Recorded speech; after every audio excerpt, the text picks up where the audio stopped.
here's the question. In your role as a school board member, how will you hold the superintendent accountable for increasing academic outcomes across the district?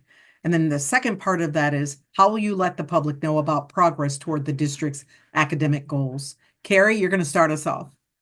Oh, this is great because I actually just watched one of the school board schools' previous webinar trainings, and it was talking about the role of school board, but they specifically talked about the power of the evaluation for superintendents. So this is something I am learning as I go. As Kareem said, I'll be new, so I need to learn more about the role.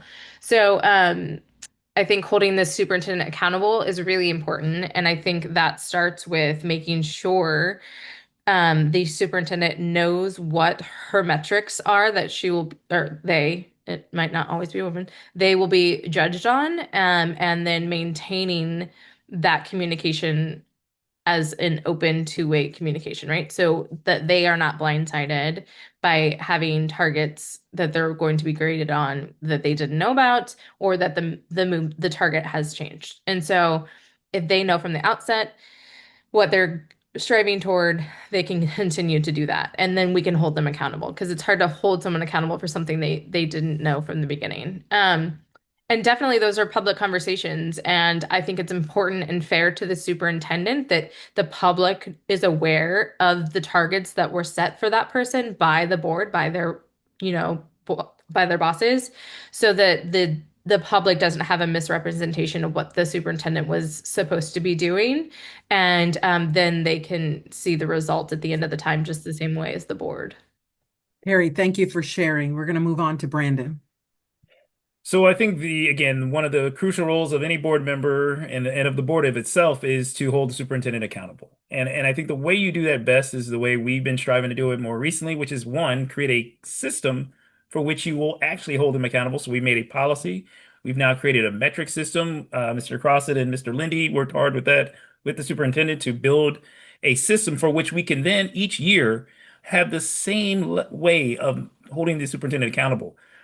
I think you also have to look at what does the board, speaking with the community and getting the community's feedback, set are the goals for that year and that goals for the district going forward. What are your strategic goals?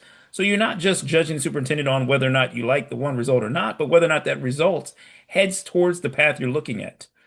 I think the third thing, though, that we have to also do is measure the success of the treasurer and the chief internal auditor, because they are also two people who report to us, and that they don't work opposite of each other. They don't work in isolation from each other.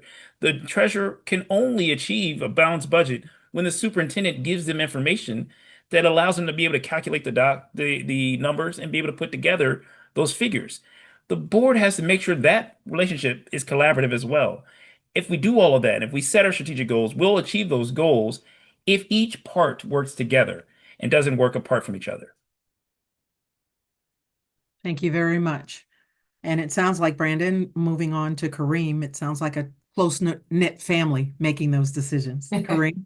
I don't know if it's close, but we definitely are like family for sure. So I think that we to not repeat what my colleague said, we do have a policy that evaluates the superintendent yearly and then on a midterm basis. Those include the academic goals that we've set forth that they are supposed to be maintaining. And so we regularly monitor progress towards those goals. But it's also in thinking in terms of the superintendent has 7 bosses. The superintendent has 7 people with completely different personalities, completely different agendas. And we all have come together to make those small goals, but each of us has things that we want to work on individually. And it's about listening to the values of the board member that is representing the community, and then also seeing if there are ways without micromanaging, because that's not our role to run the district, if those things can fit within those goals, and then have him or her be held accountable. But I also think that it's about asking the community's questions in public so that they know that there is value of what they're asking that board member to do. So oftentimes you'll see board members ask questions during inquiries and updates around things that may or may not have been topics during the agenda, but that community wants to know. So the community's voice should be represented at every single board meeting in some way. And it usually falls around academic goals, but it could also fall around other things as well. Thank you, Kareem. Jim? Yes, thank you. I had the privilege of being on the policy committee when we set the policy for how to evaluate the superintendent. And we established that 60% of the performance review would be based on student outcomes in the report card. And that was very significant to have that to be the majority of the performance review. The other major portion of the performance review is looking at the state standards that a superintendent should be adhering to. Also, I think the policy in a way is fairly numeric and very systematic. So it's pretty clear. There's not too much in the performance review that's subjective. And I think that's important so that we can get a good, clear view of how well the superintendent is doing. We also changed the timing of when the performance review was done, so it would be more in sync with the school year and more in sync with the report card. So that also was really an important step that we took. So those are the other thing is to make it all public. We will make this all public and then with explanations, and it's important. I think the last thing that is important is that during the school year we need to check in.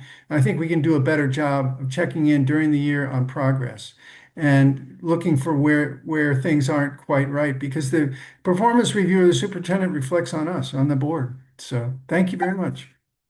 Thank you very much, Jim. Marcia? So this topic is very near and dear to my heart about holding the superintendent accountable. But first of all, we have to hold ourselves accountable as a board to not have small goals, but bold goals and stretch goals, not unrealistic goals, but some bold goals, because our district has been stuck for a very long time, and we have to move the needle much quicker than what we're moving it for the sake of our children and for the sake of their futures. So our academic outcome goals have to be good stretch goals. That's number one. Number two, we have to hold our superintendent accountable for making data-driven decisions as he or she is planning to address those goals and to drive those goals to results.